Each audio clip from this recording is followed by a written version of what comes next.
Over to Mr. Hira. Thank you, Mr. Sarkar, and lovely presentations by the state. But I would tell my audience that we saw the major presentations from Rajasthan, Goa, and Madhya Pradesh. But this is only 20% of what you can expect from India. So 5 times more is what India is.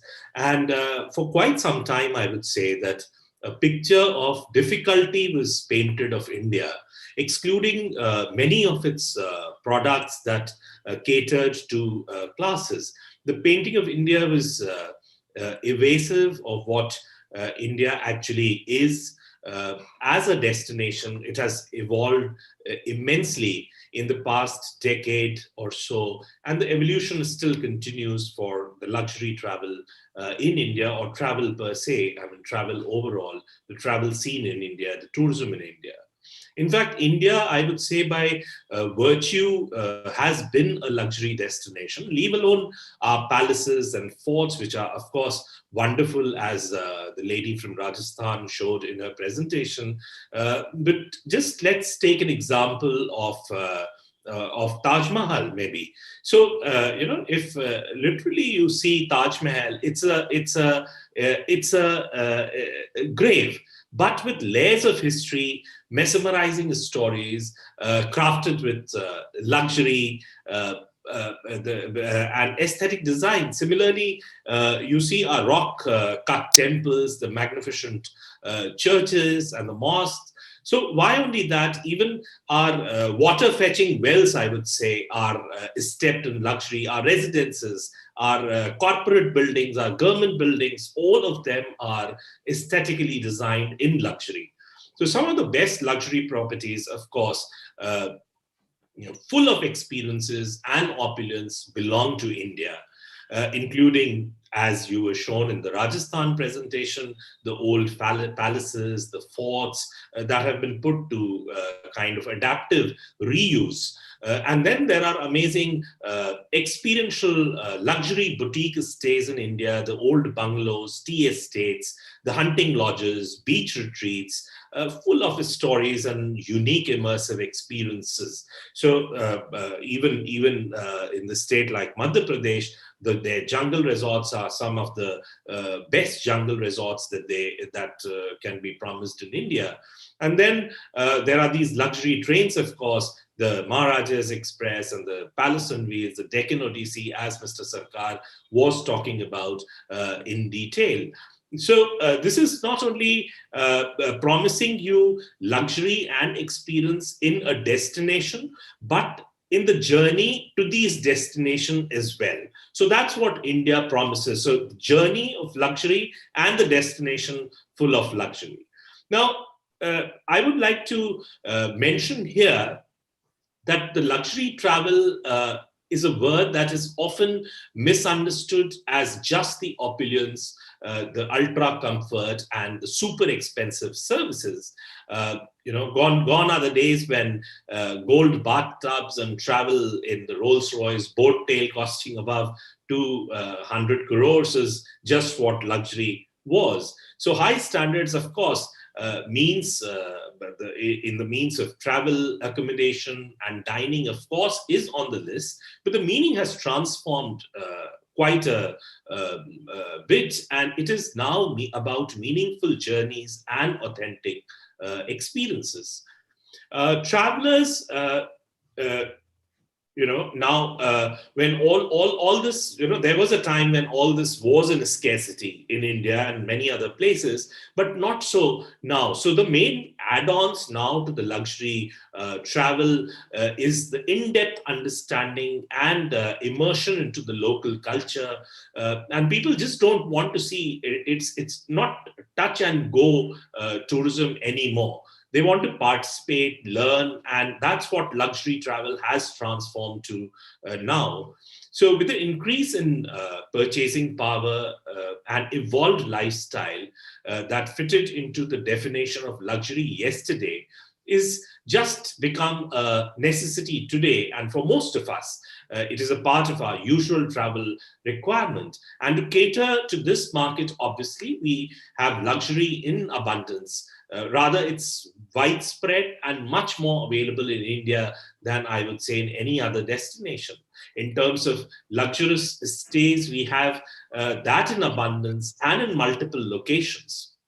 So, in the Indian context, if we see, there was a time when we had very few luxury hotels, but all that has changed to such an extent that our own homegrown brands like the Taj, the Oberois, the Lalits,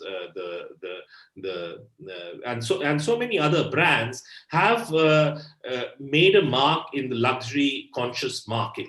Even with their and why in India? I mean, the Indian brands have gone to Dubai, to New York, to London, and places like Bali, Marrakesh, Maldives, where Indian brands have made a mark in the luxury sphere of accommodation.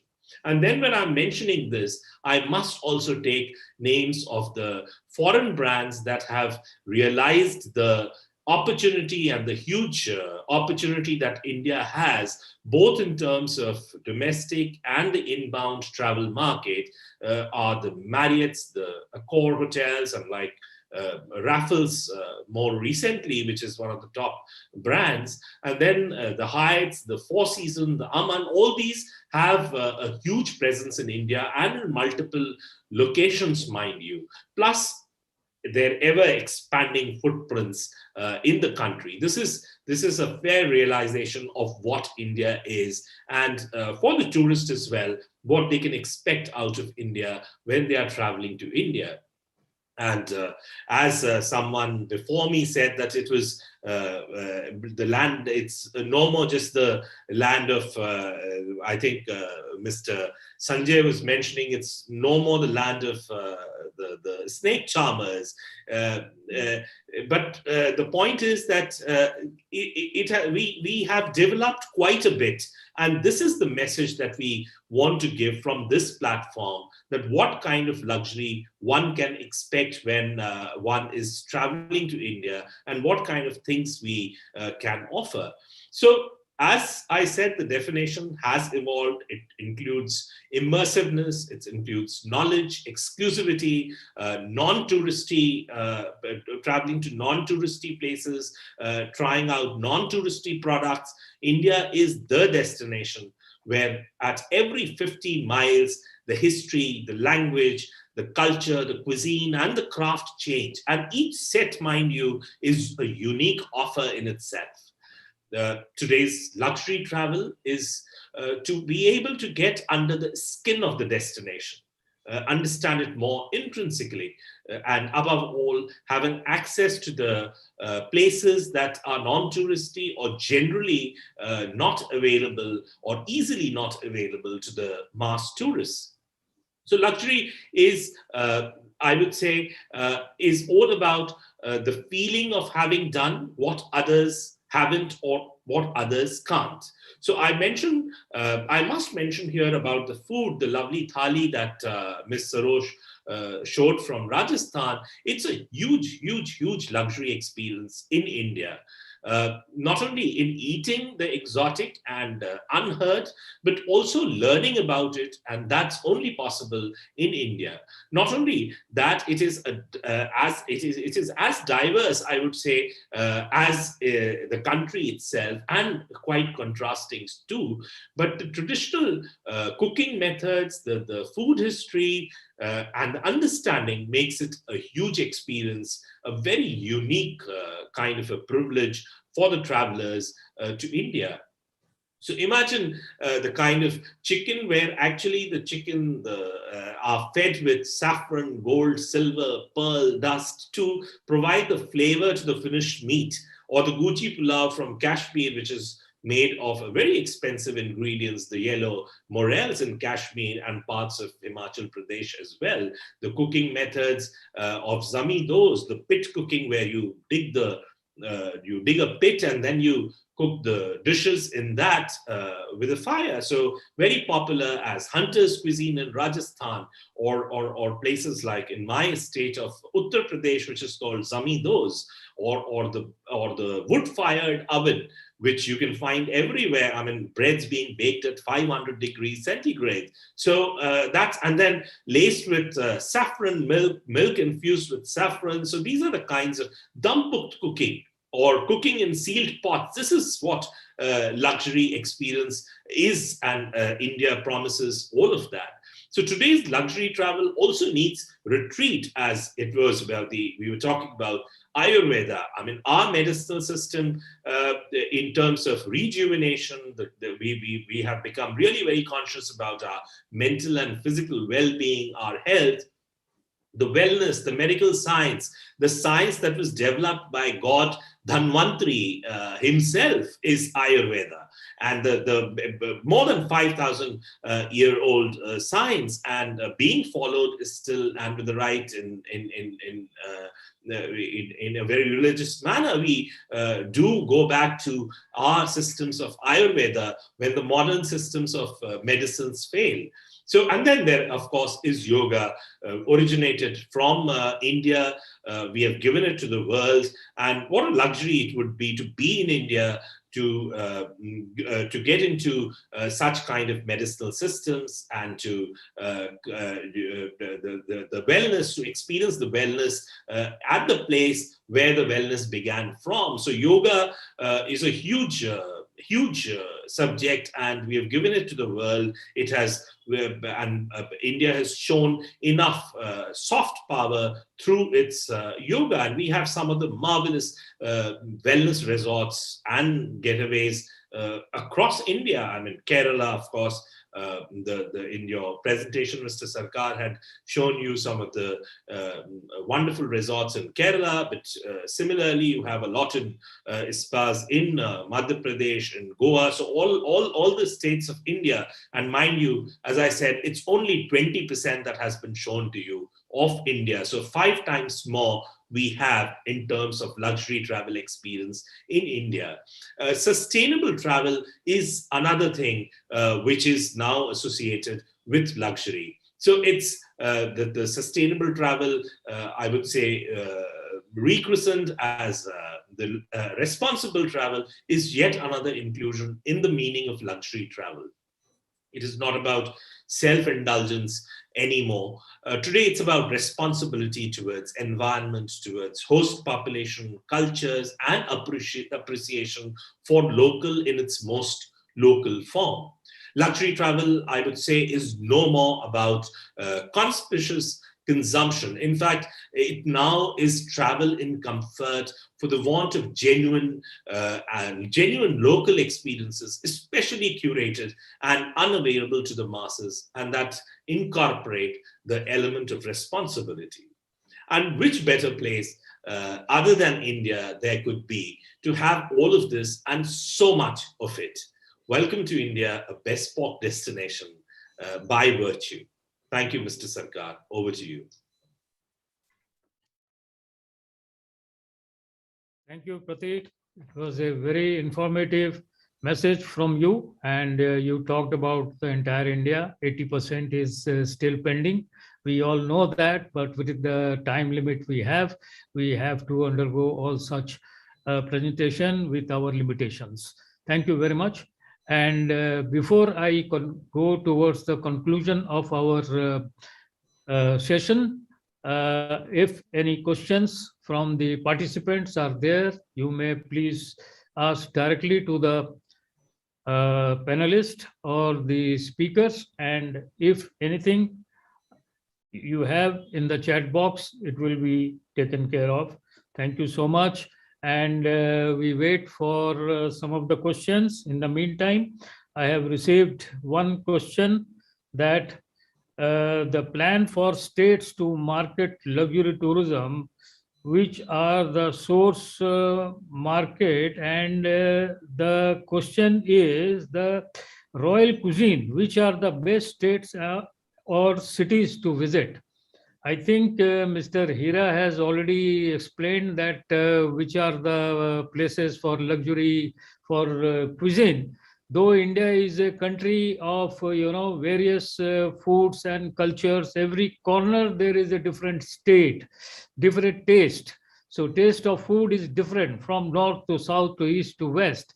But some of the royal cooking food is available, which is known as Awadh cooking, Awadh food. I think Mr. Prateek Hira can give some light on that and then give some information about Hyderabadi foods, which are very famous.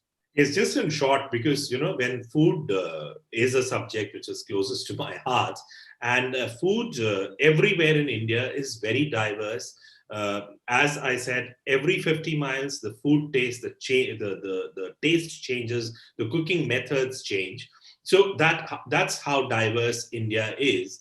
But because you mentioned about my estate, and there is this region Awadh to which I belong to, so the best thing about the food here was that the royal cuisine was practiced by the common subjects as well in this region of India. So which was not restricting the food. So there weren't two kinds of food, one for the royalty, one for the common subjects in this region, but it was very democratic kind of a process where the recipes were out. Of course, the cooking styles and the ingredients changed with time because things did change. But otherwise, this is what the dum cooking that I was talking about when I was giving my presentation.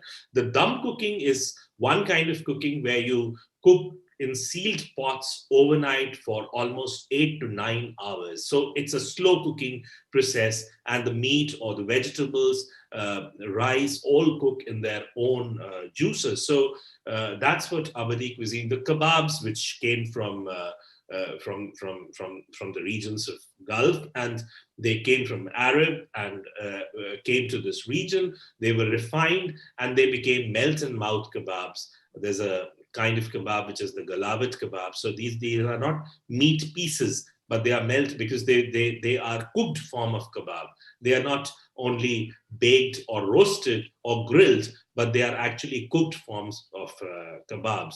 So there's a huge diversity. Rajasthan, you have regional cuisine.